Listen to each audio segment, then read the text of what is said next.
Buenos días, perdón, es de mañana. Damos inicio a la defensa de tesis del día de hoy, 23 de agosto del año 2023. Defiende su tesis de maestría la licenciada Mariana Tenorio de Franza Moura para optar por el grado de magíster de la Universidad de Buenos Aires en Estudios Sociales Latinoamericanos. La tesis de Mariana se intitula, ya les digo, El origen de América Latina, la construcción de la utopía y el problema de la identidad. La acompaña en el día de hoy el director de la tesis, el profesor Gerardo Oviedo, y ofician como jurades los profesores Hugo Biagini, Natalie Goldwasser y Florencia Lederman. Les explico a continuación la dinámica de la defensa. Mariana, tenés de 30 a 40 minutos máximos para realizar tu exposición oral y al término de la misma le vamos a dar la palabra a los jurados a fin de que hagan sus preguntas y sus comentarios. Bueno, ya lo he dicho antes en privado, pero hoy acá lo reitero, les solicitamos a los jurados mantener sus intervenciones en un lapso que no supere los 15 minutos cada uno.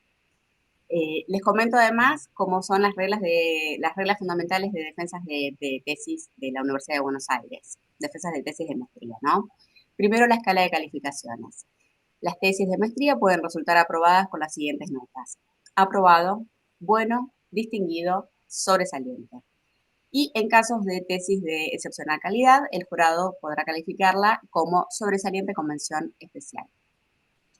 Hay una mención adicional que es de uso interno de la Facultad de Ciencias Sociales, que es la de recomendación de publicación. Y pueden obtenerla el jurado la puede otorgar a cualquier tesis que haya obtenido la calificación sobresaliente. Segundo punto, el jurado delibera el dictamen a puertas cerradas. Llegado a este punto, la tesista y su director deben retirarse de la sesión. Y si el jurado lo requiriera, el director podrá ser convocado para brindar información adicional sobre el proceso de investigación. Pero ni aún en ese caso podrá dar su opinión sobre el dictamen ni podrá participar de la redacción del mismo. A los jurados les informo que los dictámenes pueden constituirse por fallos unánimes o por fallos divididos de mayoría y de minoría, y que en este caso ambos dictámenes, o sea, el de mayoría y el de minoría, deben contar en el acta de la defensa. Por último, le informo al director nuevamente que a pesar de que no tiene derecho a participar en la redacción del dictamen, sí tiene derecho a intervenir en el transcurso de la defensa. Dicho todo esto, Mariana, te doy uso de la palabra, puedes comenzar tu exposición. Adelante, Mariana.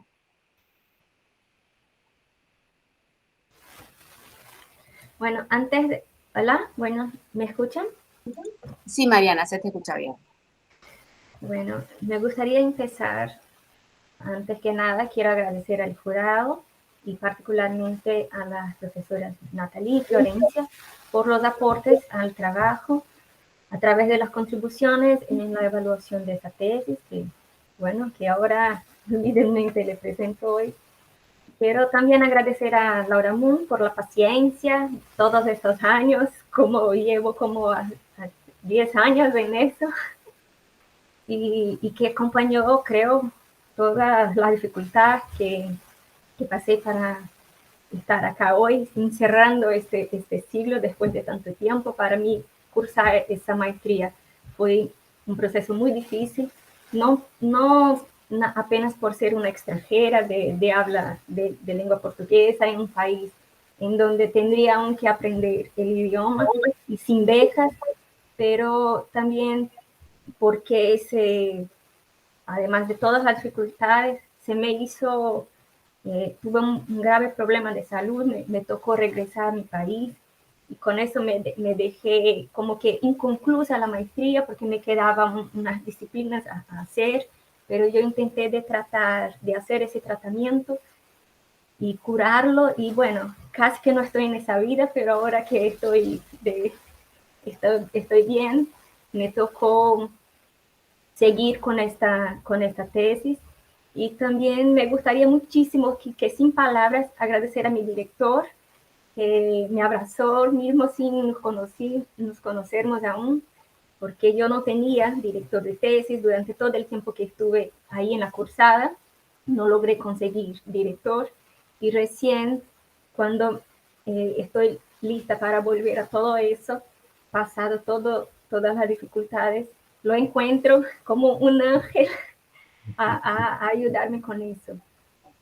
Y sobre todo a las profesoras, ahora debo decirles que lo incorporo, los aportes que hicieron, como parte de mi formación, no apenas en el campo burocrático y formal de que se trata el diploma de la maestría, sino que la estas contribuciones me llegan con un valor que se me hizo posible repensar mejor el tema, tal modo que me es posible hacer eh, alteraciones en el trabajo.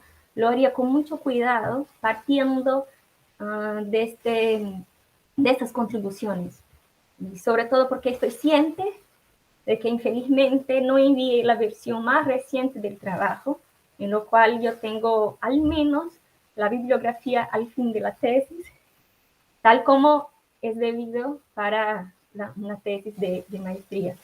Bueno, y eso digo también con la humildad de quien pide disculpas a mí misma por no haber dado esta atención debida, ¿no? Y bueno, ya que estamos en las disculpas, pido también a ustedes, hijos de la lengua española, por haber maculado su lengua. Es que la verdad, yo tengo mucha dificultad con su gramática, visto que infelizmente no la estudié como tendría que haberla. Mientras estuve allí para cursar la maestría, yo aprendí el español ahí, charlando y leyendo, y de modo que en diversos momentos yo tengo conciencia de que mi cognición no encuentra la forma escrita correcta para decir lo que debe ser dicho. Y bueno, aunque parezca raro, esta tesis fue escrita totalmente en español, no fue hecha en portugués y después traducida. Entonces demuestra aún más la dificultad que tengo, no sé si es tan más grave.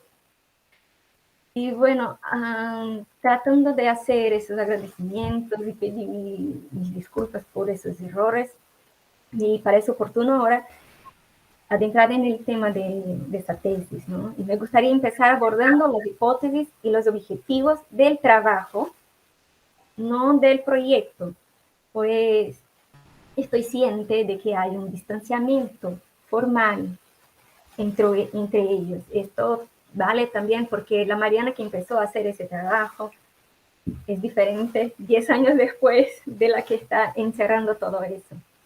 Bueno, y por lo tanto se me hace necesario decir que no me propuse a hacer una historia de las ideas, ¿no? Primero porque creo que eso ya fue muy bien hecho por Leopold en Historias del Pensamiento Latinoamericano, con el pensamiento latinoamericano, creo, de 1975. Y según por qué me propuse abordar el tema abordar el problema sociopolítico de una América Latina integrada en la emancipación como un proyecto. Y así que con esa mirada reconozco que yo podría haber dialogado, por ejemplo, con Bolívar Echeverría, que me fue sugerido, que habla de la identidad como una red de reciprocidad y de interacciones. Así, y del mismo modo que él, yo no entiendo identidad como esencia, sino que como un proyecto que está en construcción, como representaciones que se van constituyendo en prácticas sociales y también en textos intelectuales. Y sé que tal vez por ahí vamos que quizá el propio Martí sea a un modelo proceso abierto.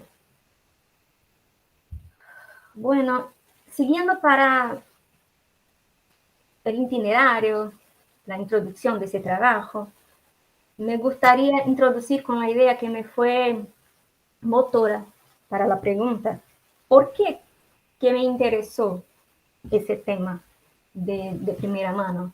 ¿No? Yo creo que la utopía de la América Latina, la utopía de la América Latina integrada, es todavía urgente como un horizonte utópico. Y con eso me importan más los valores que transmite la idea de América Latina que la propia historia conceptual, donde me ayudaron los trabajos de Altamirano, la invención de nuestra América, y de Caparrós, mi América. Y eso puede explicar por qué hago tantos idos y venidos en el tiempo histórico, en el transcurrir de mi trabajo. Es que trato de querer decir que América es un llegar a ser, ¿no? Como esta construcción recurrente, y que la unidad de América Latina, por su heterogeneidad, que es marcada justamente por su heterogeneidad, no puede ser América Latina si no está Brasil ahí. Y que América Latina no puede ser de ningún modo pensada monolingüísticamente, sino que plurilingüista, no solo por el portugués o por el español, sino que por todas las lenguas de los pueblos que acá conforman el pueblo latinoamericano. Luego de redactar mi tesis y recibir los aportes de las profesoras, es que me doy cuenta de que tendría de haber desarrollado mejor la tesis del brasilero, del sociólogo brasileño Darcy Ribeiro, que para mí es fundamental su idea de la idea de la patria grande mestiza. Entonces, ¿por qué? Porque América Latina integrada solo puede ser si es mestiza, ¿no? Entonces, si no es mestiza, tampoco no puede ser, bueno, ella tiene que ser mestiza y tampoco puede ser, no puede ser ni patriarcal ni blanquizante. Entonces, por todo eso, por tener en cuenta Darcy y está con él muy claro en mí, estaba muy implícito Darcy, su idea de la patria grande mestiza, estaba muy implícita en todo ese trabajo. De modo que lo que intenté fue responder a su cuestionamiento. ¿Existe América Latina? Y luego hubo aportes interesantes como lo de Miñolo, que la idea colonial, la idea de América Latina, la idea colonial y la oposición neocolonial, que habla de una herida marcada por la violencia del orden del pensamiento patriarcal que se impuso sobre la idea de la Pachamama, que estaba presente en el orden preexistente antes de la llegada de esa corona. Y también, aunque no tenga traído Echeverría, estoy segura, por su producción de 2010, Definición de la Cultura, estoy segura que él coincide con Darcy Ribeiro cuanto al mestizaje.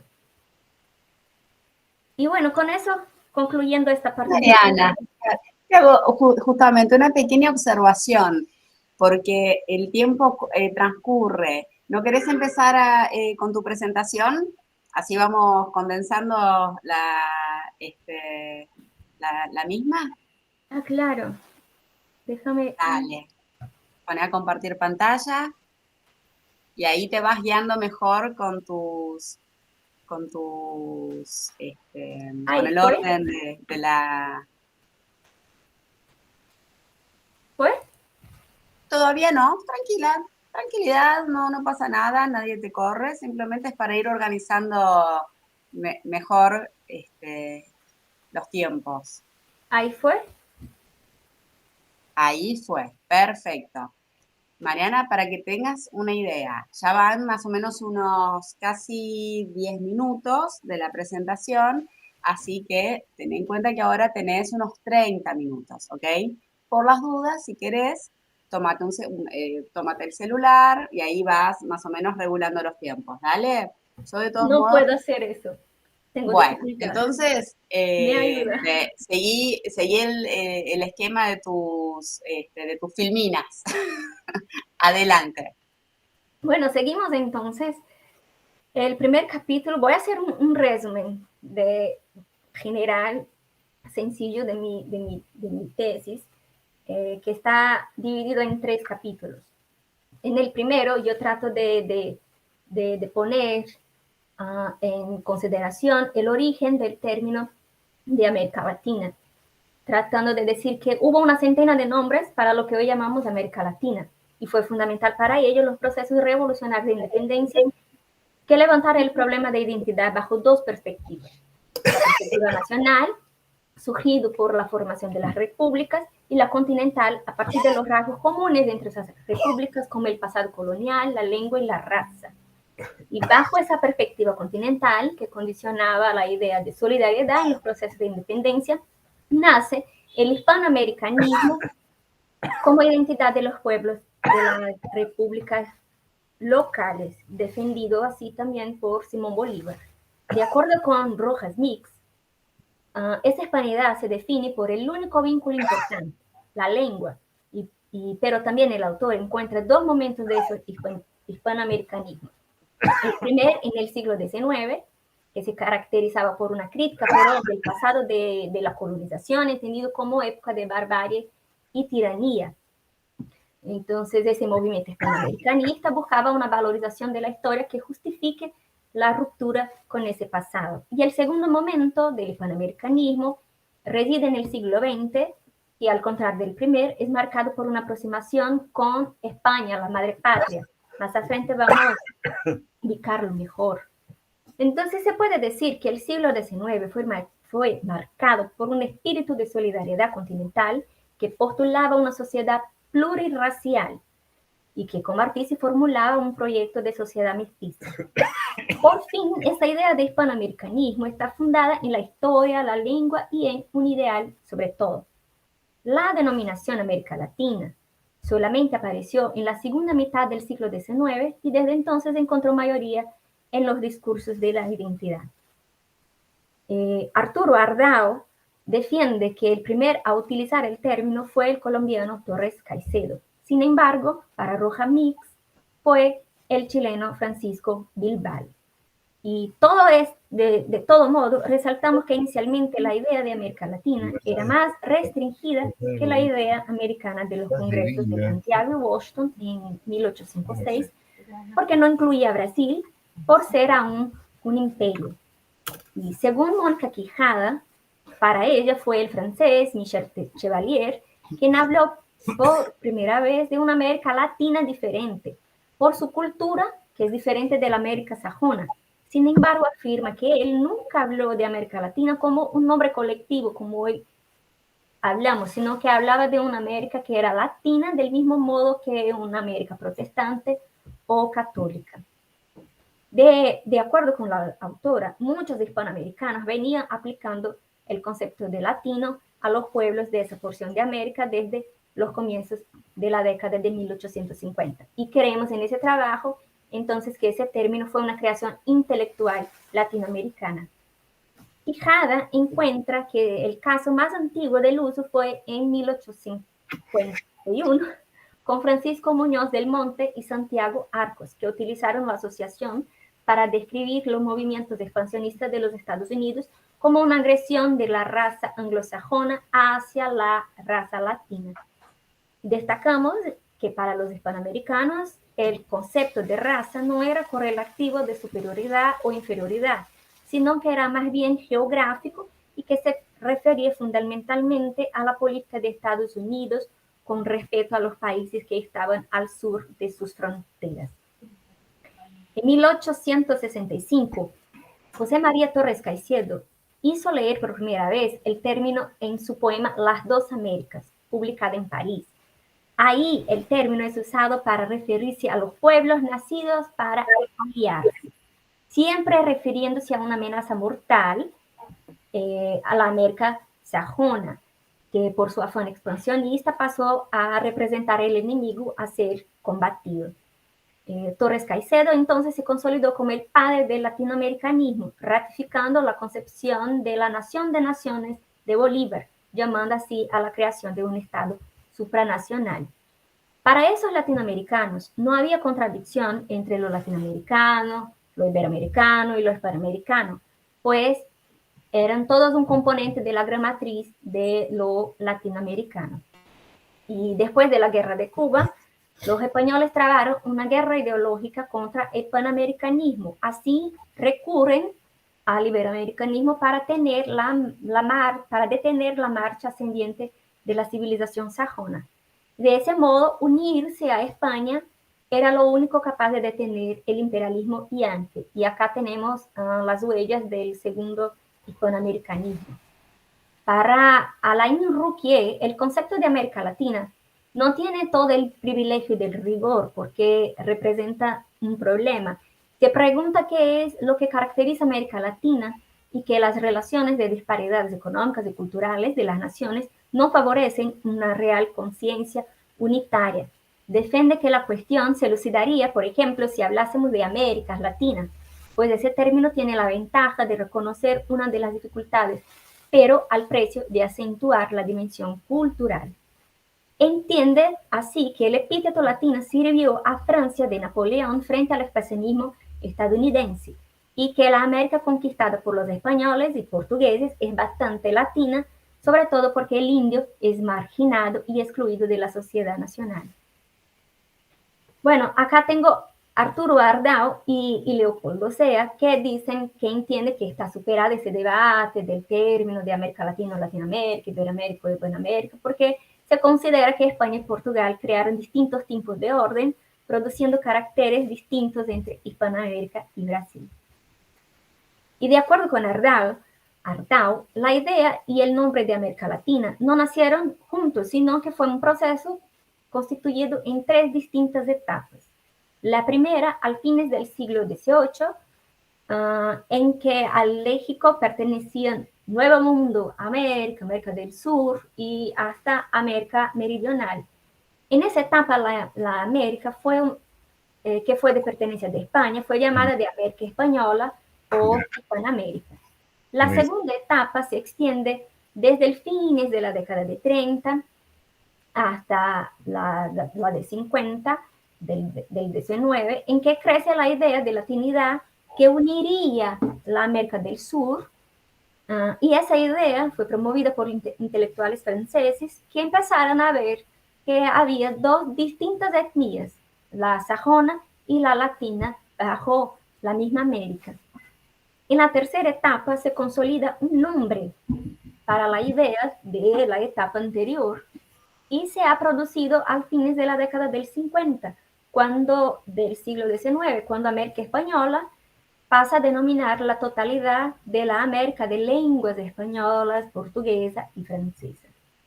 En la segunda mitad del siglo que se experimenta la tradicional cuestión de la identidad continental. Como defiende Ardao, América se da en unidad, pero también en pluralidad. Y ese pluralismo, él lo divide en cuatro: el geográfico político, el lingüístico cultural y étnico cultural. Y explica que la pluralidad étnico cultural tiene por su antecedente lo lingüístico cultural, que a su vez tiene como antecedente a lo geográfico político, y que tiene por su parte el antecedente de la geografía, así puramente dicha. Y bueno, en fin, la idea de latinidad de nuestra América, por lo tanto, fue hispanoamericana y antiimperialista, por esa relación dialéctica con la expresión de América Latina versus América sajona, esta correlación entre las antítesis entre dos Américas. Y la idea de Brasil en América Latina, que es muy también tal vez turbo, Gómez explica que para sus fundadores el concepto de Hispanoamérica conformaba así a Brasil. Para el autor, la Colombia de Miranda es aquella que se denominó Nuestra América, para reafirmar la identidad en la diferencia con la otra América. Sin embargo, Leslie Bethel no confirma esa teoría. Para él, las primeras manifestaciones del nombre América Latina no incluía Brasil, por el hecho de la corona portuguesa, la economía esclavista y la lengua, y que Brasil tampoco se sentía parte de ese colectivo. Bethel afirma que la existencia de una desconfianza de las repúblicas hispanoamericanas hacia Brasil y que tampoco el segundo reinado de Brasil se identificaba con los proyectos de unión iberoamericana, ¿no? Una vez que sus relaciones económicas eran con Gran Bretaña y sus vínculos culturales con Francia, y que diferentemente de las otras repúblicas no se sentía amenazado por los Estados Unidos, tampoco por Francia o España. Bethel explica que Brasil comenzó a ser parte de esa América Latina, no necesariamente por una cuestión propia. Ya en los años 20 y 30, el autor afirma que entre esos años los Estados Unidos incorpora Latinoamérica a sus documentos oficiales, creando divisiones regionales. Una vez del surgimiento de Estados Unidos como potencia mundial, llevó a la necesidad de más especialización y a separar el mundo en regiones. Y ahí sí incluyen a Brasil como parte de la América Latina vista como tercer mundo. Bueno, llegamos al segundo capítulo donde yo trato de pensar América Latina desde la utopía y el problema de la identidad. La América Latina siempre existió bajo el signo de la utopía. Fue incluso inspiración de Thomas More para escribir La Utopía, que fue fundamentado en los relatos de los conquistadores de que habían descubierto el Edén. El nuevo mundo se hizo bajo la utopía del futuro por hacer. Para aquellos cristianos semi-analfabetos, como dice Caparrós, la ilusión era encontrar el paraíso, ¿no? El argentino Horacio Serrut relaciona América al concepto de utopía, enfatizando el carácter histórico de ascensión de la conciencia europea a partir de la descubierta de América. Para él, el término Nuestra América es una expresión por sí sola utópica, pues hace referencia a una América que todavía no es nuestra de todo. América entonces representa un nuevo mundo abierto a las posibilidades de ser a las esperanzas perdidas en Europa. El autor defiende una integración autónoma entre los países de América Latina a partir de la reivindicación del derecho a nuestra propia utopía. Para Caparrós, el siglo XIX fue marcado por una nueva utopía, la de que en esas tierras habían aristocracias fuertes que podrían fundar repúblicas para frenar los intentos republicanos de Europa. Ya para Eduardo Valdés, uno de los más importantes conceptos para pensar América Latina es el concepto de identidad. Desde las cartas de Colón se realizó lo que él llama de prototratamiento de variados aspectos relativos a la cuestión de identidad, pero que José Martí, al fines del siglo XIX, fue quien planteó la necesidad de conocer lo que es verdaderamente el continente, formulando coherentemente un proyecto identitario. Para Leopoldo Sea, la cuestión de la identidad se articula con el desenvolvimiento de una dialéctica de la conciencia americana. Y entonces Valdés destaca 5 puntos de vista para análisis de este abordaje. El punto de vista político tiende a relacionar identidad con la modernización, estableciendo una tensión entre ser modernos y profundizar las identidades. El punto de vista existencial, que presenta la recuperación de la identidad como un antídoto para la pérdida de sí mismo. Y el punto de vista epistemológico, que conecta la identidad con la perspectiva concientizadora, estableciendo puentes con la dimensión académica. Y el punto de vista histórico, que entiende identidad como una temporalidad específica. Y el punto 5 de vista más ligado a la educación y comunicación, que ha relacionado la identidad con la cultura popular, con lo que se produce.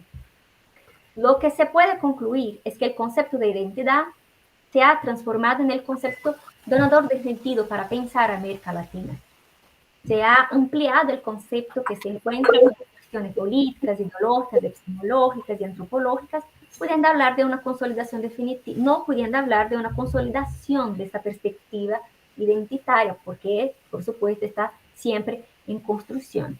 Y la cuestión de la raza, ahí es que es un poco más novedoso, pues como afirma Quijada, ni el Libertador, ni ningún otro prohombre de la independencia hubiera basado sus propuestas unitarias en argumentos de raza tales como el peligro de absorción de una raza por otra. El propio Martí y nuestra América nos dice eh, que nos dice en Política de Nuestra América que no hay odio de razas porque no hay razas. Entonces, el mestizaje es la línea central de nuestra existencia. Y para retomar, la América Latina es resistencia, una cultura viva y genuina gestada por el pueblo mestizo, pero que, sin embargo, hay también la cultura de la antiamérica, la de los opresores, una muy visible cultura. Rojas Mix defiende la necesidad de reconocer la identidad precisada en el tiempo y en el espacio del ser colectivo, ser de América, ser nacional, ser social, y afirma que es característico de nuestra colonización ver a lo propio como ajeno. De ese modo, entiende que el sentido de identidad está desde sus orígenes asociados a la revuelta y a la rebelión.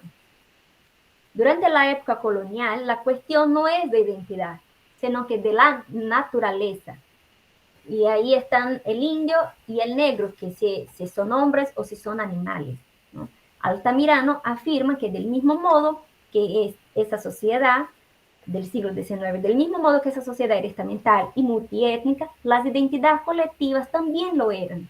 Entre ellas la identidad criolla, una fisura que se operaba dentro del estamiento de los españoles, y que así como los españoles, parte de los criollos, también ostentaban títulos de nobleza. Y entonces es cuando la cuestión de la raza se vuelve, digamos, biologicista. Para Darcy Ribeiro, la identidad es un proceso según lo cual la unidad es el producto de la expansión ibérica a fin de homogeneizar el mundo. De ese modo, ya no existen indios, europeos, africanos o asiáticos, lo que existe en América son los neoamericanos. La América pobre versus la América rica, pero que las semejanzas son más significativas que las diferencias, pues somos todos americanizados. Y de acuerdo con él, ese poder unificador de América Latina se explica por la prosperidad de la violencia colonial, sea en la etapa de los saques de la riqueza, sea en las posteriores formas de apropiación de la producción mercantil. De ese modo, las clases dominantes nativas eran apenas gerentes del pacto colonial y jamás formaron la cumbre de una sociedad verdaderamente autónoma. Según el brasilero, hoy no existen más indios genéricos. Él clasifica los grupos indígenas en dos grupos, las microetnias tribales y las macroetnias, que corresponden a los grandes contingentes demográficos, pero que en realidad trátase de pueblos oprimidos y deseosos de autonomía. Él afirma que no hay ninguna posibilidad de concretar la utopía de autonomía de los pueblos originarios a partir de la ruta del subdesarrollo, una vez que el tipo de sociedad aquí construida transformó los ricos pueblos de América en atrasados. Y señala que la enorme riqueza dejó dos importantes contribuciones, las implantaciones civilizatorias y el gran pueblo, que se destaca por su homogeneidad cultural, variante de la versión ibérica contrastada con la alegría del pueblo negro. Darcy Ribeiro con eso distingue cuatro configuraciones históricos culturales de que cada uno de ellos correspondió a modos diferentes de hechura de población y de nacionalidad. Los pueblos testigos que son resultado del choque entre los originarios y los invasores, los pueblos nuevos, una confluencia de indio, negro y blanco, y los pueblos trasplantados, que son las implantaciones europeas que vinieron para tierras americanas. Y los pueblos emergentes, que son los indigentes que comienzan a alzarse en el seno de los pueblos testigos, que son, ¿no?, aquellos de allá arriba. Entonces yo trato de preguntar que la independencia de hecho representó un nuevo orden. Las guerras de independencia fueron revoluciones políticas anticoloniales para lograr la condición de independencia y construir el Estado Nacional. No fueron guerras de liberación nacional ni de clases, pues todavía la noción de nación no existía y la burguesía en cada país aún era débil. La disolución del orden colonial en la América Latina debe ser defendida, según la proposición de Ansaldi y Giordano, como revoluciones que promovieran el cambio social, en el cual la cuestión clave para la revolución política era definir qué grupo alcanzaría al poder estatal. El pasaje de un orden recibido con la institución de la colonia a un orden producido tenía que plantear la cuestión de ese orden en el plan social. ¿Qué tipo de sociedad pasó a ser proclamada? La independencia, por lo tanto, como también afirma Oviña, fue para la minoría de los criollos blancos, incluyendo a los pobres y europeos naturalizados, y no para los pueblos originarios ni para los esclavos. La construcción del Estado postcolonial, por lo tanto, pagó fuerte tributo a una tensión gestada en esta dominación colonial. La fragmentación regional, económica, social, étnica, político-militar se constituyó en serio obstáculo para el proceso de construcción del nuevo orden. Mantener entonces este orden significaba la existencia de condiciones y reglas formales para el despliegue de las fuerzas económicas. Así que hay siempre tensión entre el orden existente y el orden posible. Walter Mignolo habla entonces de una herida colonial que desenlaza un complejo de inferioridad en las sociedades en las cuales la construcción del mundo moderno les ha quitado la esencia de sus culturas. Según su proposición, no existe un pensamiento de revolución en la conquista y colonización de América, y que el control de las concepciones de vida por parte de Europa destruyó la Pachamama y la sustituyó por la idea de Pachacuti, y supone un cambio brusco en el tejido social de los nativos. De ese modo, el autor comprende la latinidad como violenta y colonial. Para Carvalho, la independencia representó una alteración en la dirección de búsqueda, pero no alteró su sentido profundo. Y por ello Martí lamentaba que todavía después de las independencias persistía en las nuevas repúblicas resquicios del colonialismo y que sería necesario, por lo tanto, una segunda independencia ligada, de hecho, a este nuevo espíritu americano. Yeah. Por fin llego al capítulo 3, en donde busco hablar de las dos Américas, del conflicto entre la sajona y la latina. La expresión América Latina para Darcy Ribeiro contrasta la América rica versus una América pobre, pero resalta que somos todos producto de un mismo proceso civilizatorio cuyo principal agente es el ibérico. Los otros matices funcionan como factores de diferenciación. La unidad, por lo tanto, se desarrolla desde el proceso civilizatorio, o sea, desde la revolución mercantil. A diferencia de la metódica colonización de América del Norte y América del Sur, uno de los motores fue el enriquecimiento rápido por el descubrimiento, robo y explotación intensiva de metales preciosos, la propagación del catolicismo y la transformación de indios en esclavos.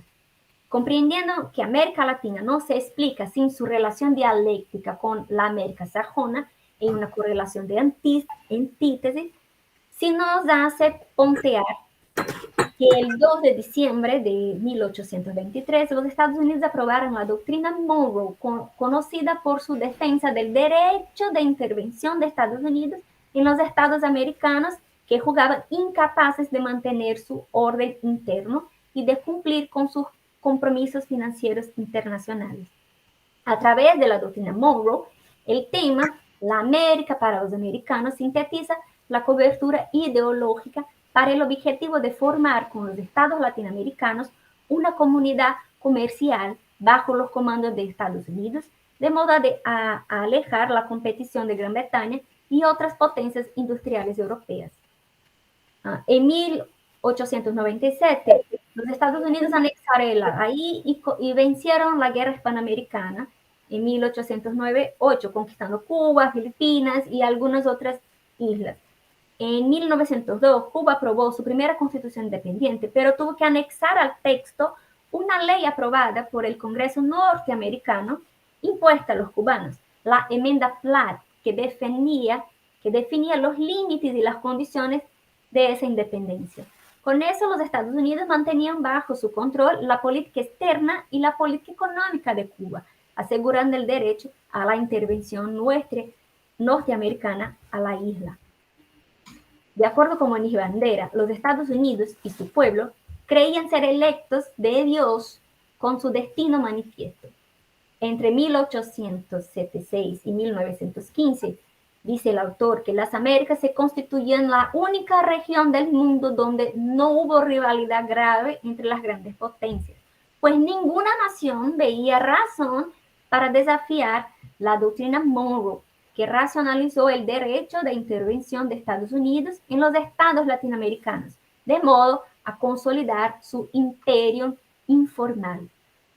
Para el mexicano Carlos Pereira, la doctrina Monroe forma parte de la vida sentimental de los Estados Unidos y se asocia a la vida de otros países de América, pues nació como una fórmula de valor místico para conjurar peligros internacionales. En el texto Nuestra América, José Martí adentra en el universo de las representaciones para conocer la realidad de esa América y hace un diagnóstico de los males que sufre utilizándose de imágenes y expresiones metafóricas para descubrir los peligros y las amenazas de la identidad cultural. Así él habla de los tigres de afuera, que son las amenazas expansionistas venidas desde afuera, representadas por el modelo de los Estados Unidos, y los tigres de adentro, que son justamente esa herencia colonial, la falta de raíces y la excesiva importación de modelos y fórmulas ajenas. De acuerdo con Ferris Jr., el concepto de Latinoamérica ha sido de hecho un instrumento de representación distorsionada de aquellos que los americanos perciben como Latin Americans y que en verdad, tanto en el lenguaje en común cuanto en los textos especializados, Latinoamérica se presenta como opuesto a una autoimagen glorificada de América. El autor construye entonces una tipología de formas lingüísticas de negación del reconocimiento o de falta de respeto para analizar la modalidad discursiva de identificación de grupos humanos. En la construcción de su tipología, él presenta que la oposición asimétrica es una de las formas semánticas de falta de respeto, puede asumir cuando articulado, pues el yo ve en el otro solamente reflexiones invertidas de su propio autoimagen. Así son tres las formas de falta de respeto. La primera es la oposición asimétrica cultural, que denota cualidades que corresponde al opuesto de una autoimagen de racionalidad, disciplina, corrección y carácter. La segunda es la oposición asimétrica temporal, que se expresa a través de etnologías del desarrollo material y moral, transformando el otro en un objeto de acción del yo mucho más desarrollado. La tercera forma de falta de respeto es la oposición racial asimétrica, que crea un universo en que el problema del otro no puede ser resuelto por la asimilación cultural. La oposición racial asimétrica apunta para la solución de ese problema en la forma de control del cuerpo del otro. Mariana, querida, ¿sí? ya vamos los 40. Corazona, ¿cuánto tiempo te falta? Pues ya estamos en 40 minutos. ¿Puedo ir para la conclusión? Por favor, en 2-3 minutos máximos.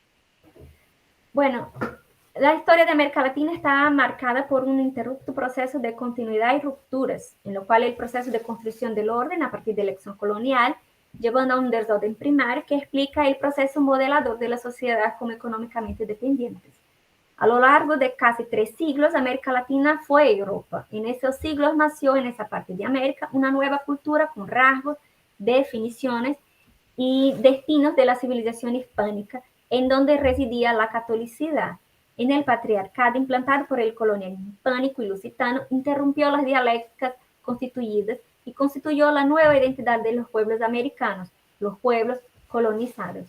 Lo contrario del orden es entonces el otro orden, la relación entre política y religión que dio la forma a instituciones y mentalidad era el orden por detrás del rey, de esa corona. Pero la superioridad espiritual de las culturas latinas fue una empresa facilitada por la ausencia de homogeneidad política y cultural de las sociedades originarias. En el choque entre los españoles y las sociedades autóctonas significó una invención de una nueva realidad, inaugurando una nueva dialéctica, el juego de dividir para dominar, en que los pueblos de menor desarrollo o complejidad, movilizados por los imperialistas para dominar las de mayor complejidad. Los españoles destruyeron los mecanismos de poder locales en muy poco tiempo y reforzaron su dominación a través de la iglesia con su elemento ideológico cultural. ¡Ay, Dios! ¿Está ahí? ¿Te estamos escuchando? Ay. No, estás ahí.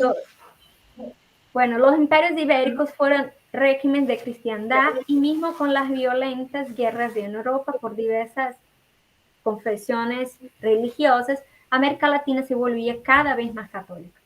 En toda América, la población blanca de origen europeo ocupaba los vértices superiores de la jerarquía social, controlaba la política y la economía, la justicia, las armas y la religión, apoderándose de los recursos simbólicos, culturales y sociales.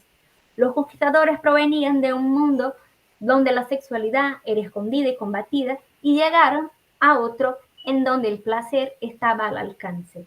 Los cuerpos exhibidos naturalmente pasaron a la posesión de los invasores. Entonces tenemos una triple asociación de tierra, trabajo y sexo que convirtieron los conquistadores en hacendados, latifundistas, comerciantes, militares, sacerdotes y gobernantes, mientras devenían indios en salvajes y bárbaros, y a los pobladores autóctonos y negros, a los africanos, consumiendo así la negación de la alteridad humana bajo la forma de la arbitrariedad y la dominación. A pesar de agresivo y violento, el proceso de colonización en América Latina no fue apenas uno o uniforme, sino que se dio de diferentes maneras a depender desde el carácter de los colonizadores hasta el tiempo de sociedades originarias. Ahí tengo. Bueno, ¿has finalizado, Mariana? Sí, sí me tengo tiempo. Ahora deja de compartir. Dale. Perfecto. Bueno, Mariana, ahora le vamos a dar la palabra a Les Jurades. Toma la palabra el profesor Hugo Biagini. Adelante, Hugo. Bien, bueno, podemos, de mi parte al menos, conceptuar que se trata de un trabajo bastante interesante en cuanto a la integración, una bibliografía, digamos así, equilibrada, que contempla diferentes momentos históricos, a su vez, llega bastante a la actualidad en materia justamente de las fuentes secundarias, y especialmente también puede considerarse que las conclusiones a veces no condicen o no coinciden demasiado con el contenido bibliográfico, pero es como una especie de salto que hace la autora para tomar un poco de distancia del corpus y a su vez, bueno, plantear hipótesis propias que, bueno, quedan ahí casi como un desafío, más que como una correlación de fuerzas conceptuales en cuanto a lo que dijo en la parte introductoria y especialmente en el desarrollo del corpus bibliográfico. En fin, la bibliografía ya decía que es bastante representativa, Obviamente hay que hacer algunas correcciones de carácter ortográfico y en algunos nombres propios también, nombres, digamos, autorales, no solo nombres ocasionales. Así que, en principio, bueno, puede considerarse un considerable aporte en cuanto a, bueno, poner en actualidad tantas versiones diferenciadas y contrapuestas por momentos en cuanto al origen conceptual de nuestra América. Y bien, más allá de que por ahí puedan faltar algunos autores considerables desde el punto de vista integral, que es lo que se trata de trabajo, ¿no? De análisis de casos nacionales particulares o regionales.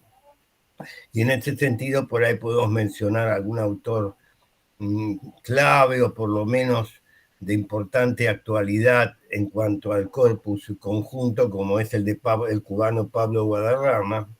Pero más allá de eso, creo que es un trabajo que puede ser reconocido en cuanto a su contribución temática de puesta al día de algunas referencias importantes, como, bueno, hay un autor ya casi clásico, como es el uruguayo Arturo Andrés Ardao. Y bien, creo que, digamos así, valió la pena, digamos así, esperar el transcurso de tanto tiempo para editar su tesis de maestría por parte de la colega brasileña, cuyo de parte, bueno, justamente ha hecho un esfuerzo importante también para exponerla en un español o en un castellano bastante accesible, correcto, en fin, por ahí se introduce alguna variante terminológica, pero que puede pasar desapercibido a esta altura del partido. Así que de mi parte, bueno, un esfuerzo interesante y que puede, digamos así, ser aceptado como una especie de aportación, ¿no? a la temática tan vapuleada y muchas veces tomada así casi retóricamente, que es en cuanto a la unión latinoamericana y sus distintos matices al respecto. Así que de mi parte, bueno, puede considerarse como un testimonio válido y hasta valioso. Nada más. Muchas gracias, Hugo. Le damos la palabra ahora a la profesora Nathalie Goldwasser. Adelante, Nathalie. Bueno, buenos días a todos y a todas. Gracias, Mariana, por tu exposición. Después de hablar el maestro Bianchini, es un poco más intimidante poder dar alguna observaciones, y además ante la presencia del director, Gerardo Oviedo, reconocido profesor, así que pido disculpas de antemano si no tengo la altura que ustedes tienen, pero bueno, acá estoy como jurado y voy a tomar ese papel para decir algunas cuestiones que me parecen más bien del orden de la forma. Algo lo dije también en el plan, pero quería agregar algo. Por un lado, sé que es difícil disfrutar una tesis, hacerla, llegar a esta defensa. Sé que hay nervios y todo eso es considerado, lamentablemente, las políticas de la sensibilidad a veces no se tienen en cuenta dentro del mundo académico. Así que a mí me gustaría, justamente porque creo que lo que faltó en la tesis es la voz del estudiante, en parte quizás por esta rigidez que muchas veces tiene el mundo académico con la tesis y que uno se aloja, se siente más contenida en este caso por autores y autoras y no corre el riesgo de tomar la palabra. En este sentido, y por la parte más teórico-metodológica, fue muy linda la primera parte cuando tomaste, perdón que te tuteé, tomaste algunas de las observaciones que te hicimos en el predictamen. Afirmaste que metodológicamente no es una historia de las ideas.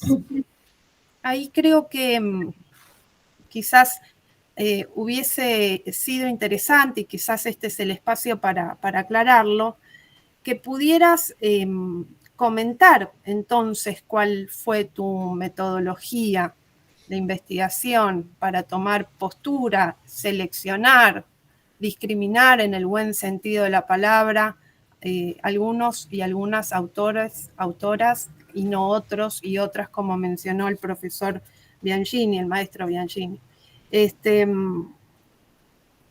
Quizás te hago de nuevo un aporte, no solo Bolívar Echeverría en la modernidad de lo barroco, esa idea del etos barroco en América Latina pudiera haber sido un buen andamiaje metodológico, no obstante hay muchos. También se me ocurre a Reinhard Koselleck, que ayuda muchísimo a pensar esos espacios de obturación, él le llama umbrales de los periodos, que hace que no haya necesidad de una exactitud cronológica de los hechos y te hubiese apañado muy bien estos saltos que haces entre el siglo XVI, XVII, XVIII al XX, que quizás hace que quede un bache, digamos, un salto muy radical entre algunos periodos y algunos autores y autoras. Nombraste Altamirano, por ejemplo, para retomar algo que vos mencionaste en la defensa, y justamente Altamirano tiene toda una escuela, digamos, de historia de los conceptos, de historia intelectual, que podría haber sido un espacio que te aloje en este modo de exponer tu tesis. Reitero algunas preguntas que me gustaría escucharte porque realmente más allá de tu lengua castellana o española, en este caso, que te acompleja, pero para nada está incorrecta, al contrario, has hecho un gran esfuerzo y lo reconozco, pero me gustaría saber qué posición respecto de la postura de Martí, por ejemplo, adoptarías para la tesis, si crees que ha sido y si se sostiene en el tiempo el deseo de integración. Después afirmás que sobre el nuevo identitarismo, de mediados de los años 70, si podrías especificar qué implica eso que se denomina nuevo. A mí me interesa mucho la idea de la novedad, de lo nuevo, de la innovación, si efectivamente hay algo nuevo sobre eso. Tengo más preguntas, pero no quiero abundar en cuestiones. Me parece que sí, como bien decís al final, creo, y al principio también, creo que vale la pena profundizar y animarte a colocar tu voz, tu posicionamiento en torno a estos temas.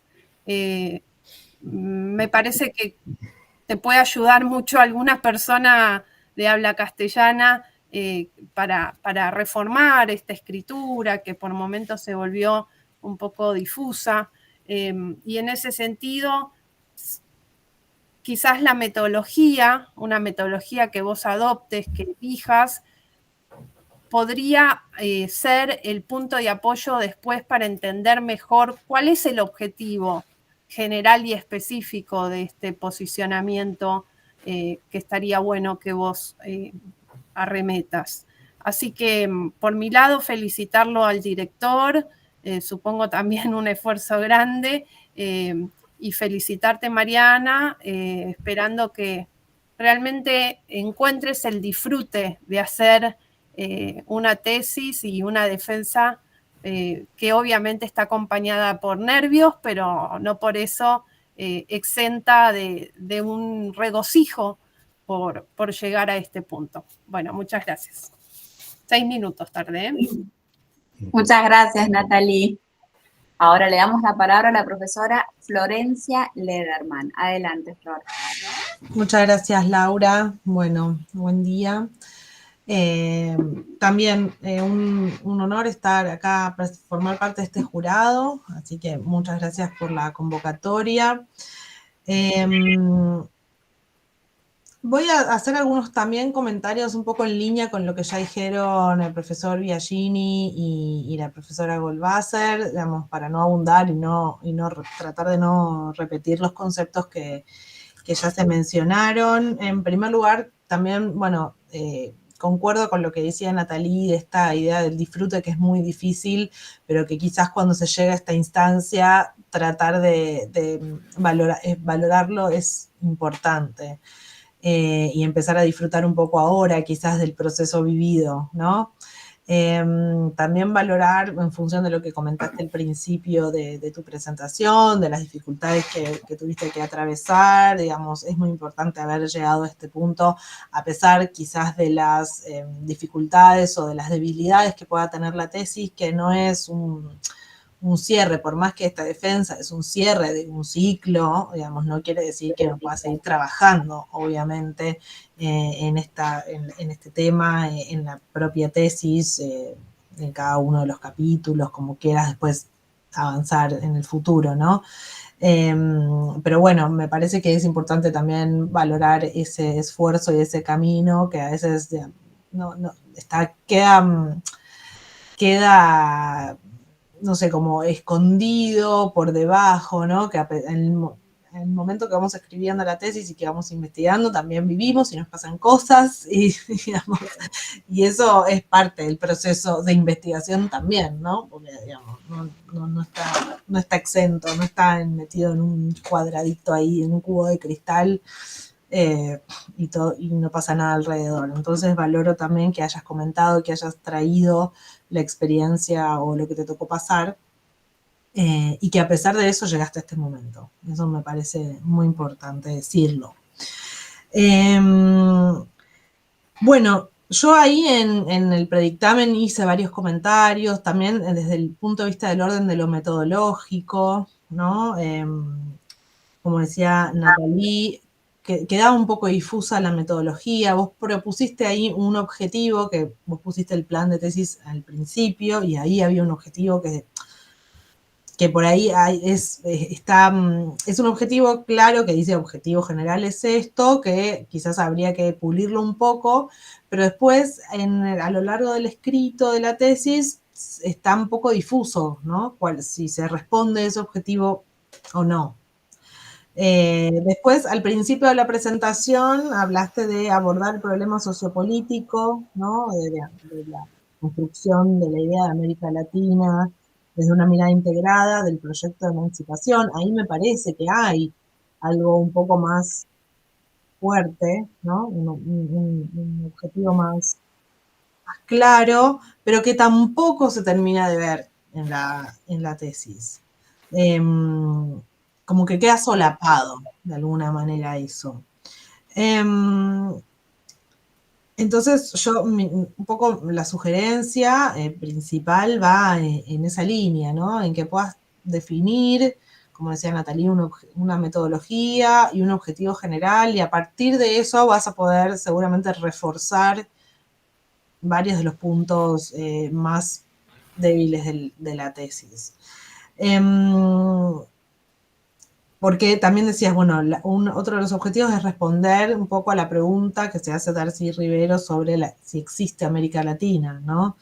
Que ahí traes también a Ruquier y traes varios autores que se hacen esta misma pregunta, pero bueno, falta definir, bueno, ¿cuál es tu respuesta en base a toda esta bibliografía, en base a todas estas fuentes secundarias, ¿no?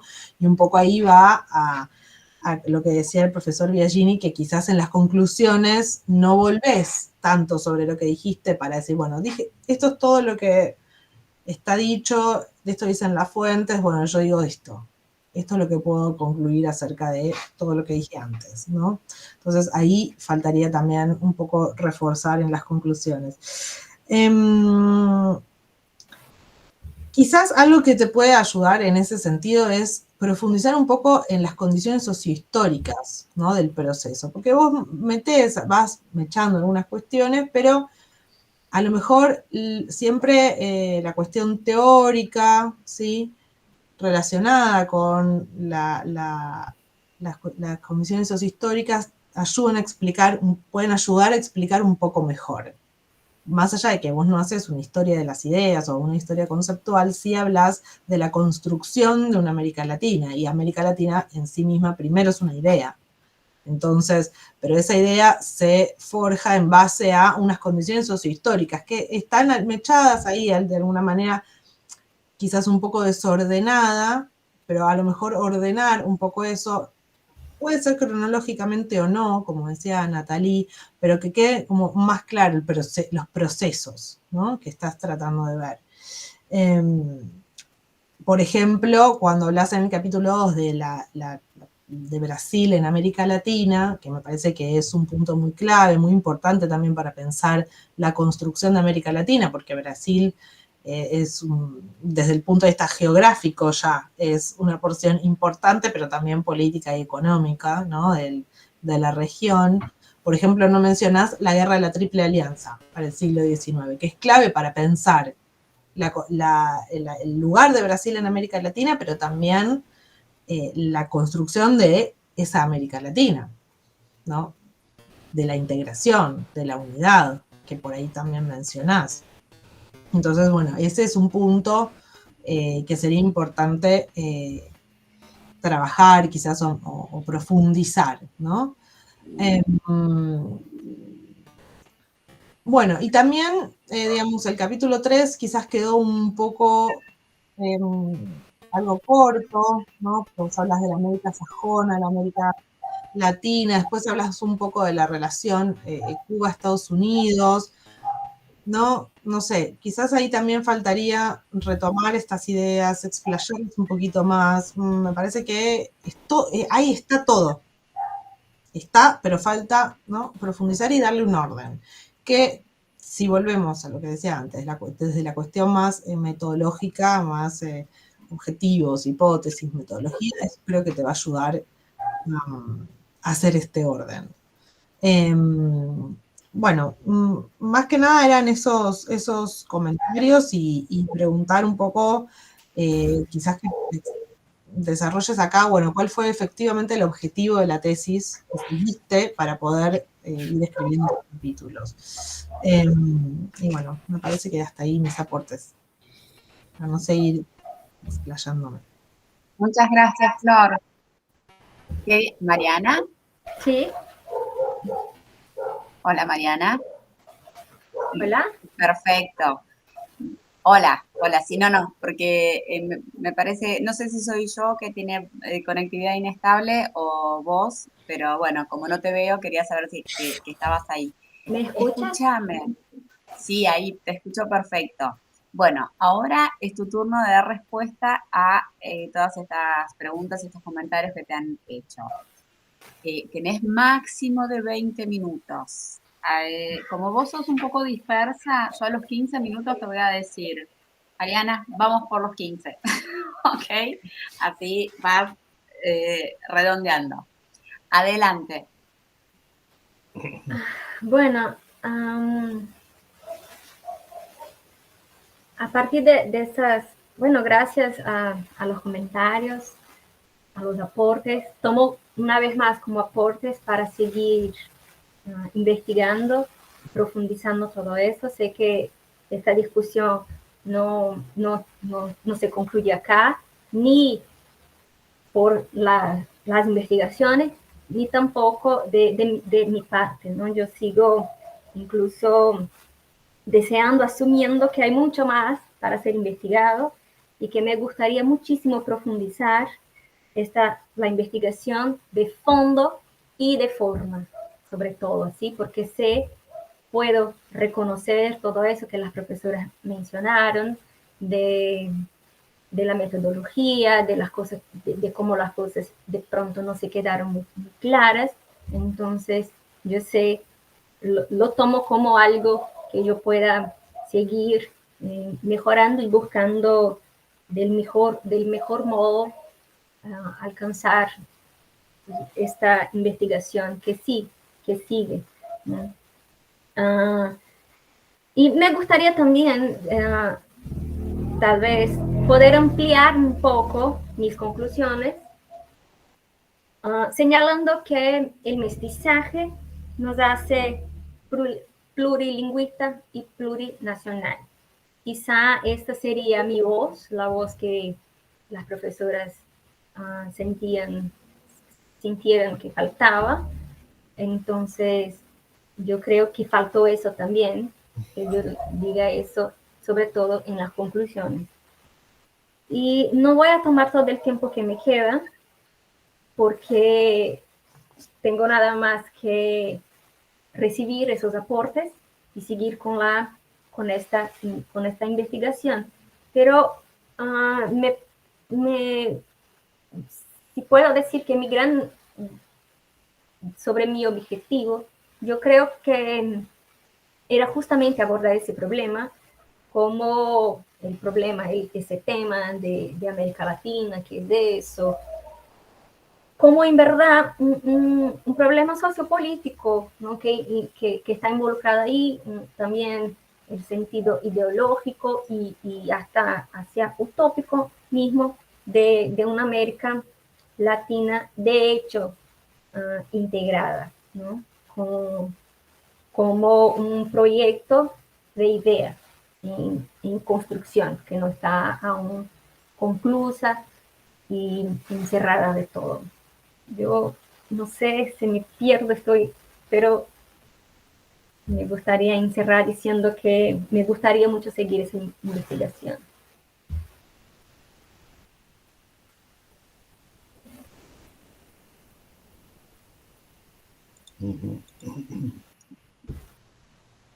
¿Ya culminaste? Ya, ¿perdón? ¿Ya culminaste tus respuestas? Ya, porque si no, me acabo de llorar acá. Bueno, a ver, bueno, si es así, le damos la palabra a tu director, Gerardo. Sí.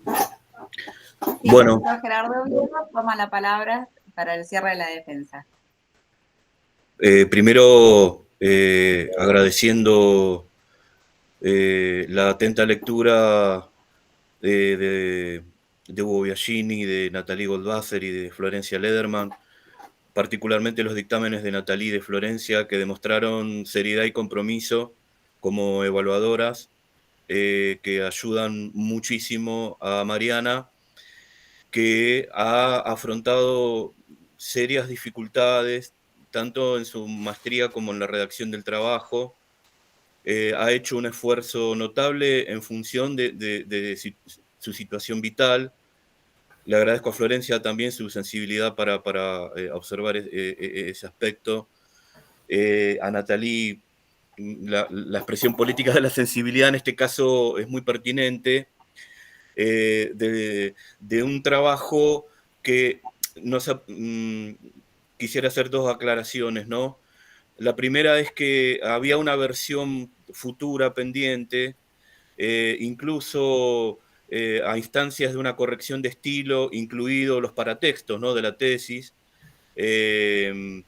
Cuestiones de tiempo implicaron que Mariana ya estaba casi al borde de perder su cursada regular.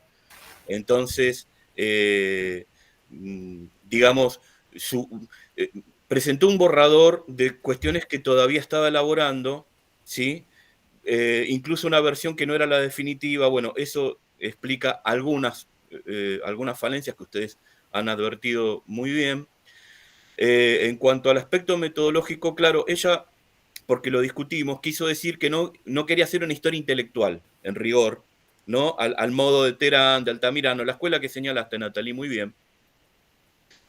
Y ella tenía una posición que lamentablemente no terminó en el escrito, por esto que decimos de que quedaba pendiente una redacción final, pero fue muy importante Horacio Ceruti Bulwer, ¿no? Por la cuestión de la historia de las ideas filosóficas latinoamericanas, ella tiene un espíritu de ensayo filosófico en el texto, ¿no? Claro, eso tendría que haber estado explicitado, pero incluso en una beta literaria que estaba presente en una primera versión, esa primera versión que es antes de la pandemia, para que se den una idea, yo llegué a corregirla personalmente, yo hice el trabajo de corrección de estilo, luego ella hizo otra versión muy distinta. En esa primera versión, Darcy tenía una presencia muy fuerte, Darcy Ribeiro, y es un motivador muy importante Darcy Ribeiro para Mariana, y no solamente porque es un intelectual brasileño, sino por la dimensión utópica, que es, en cierto modo, el objetivo madre era responderle la pregunta a Darcy Ribeiro, ¿existe América Latina? Sí, pero ¿en qué condiciones? Como proyecto, como operación de lectura, etcétera, etcétera. Eso, Mariana, eso lo trabajamos con Mariana, pero bueno, no pudo quedar, en fin, objetivado en la escritura. Lo mismo que una beta literaria que tiene Mariana, que hubiera sido interesante también, por eso Nathalie, tanto en el dictamen como ahora, esa voz, que ella creo que la suprimió y yo no intenté estimularla, digamos, no intenté sesgarla en esa dimensión literaria por una cuestión de protocolo, ¿no? Institucional.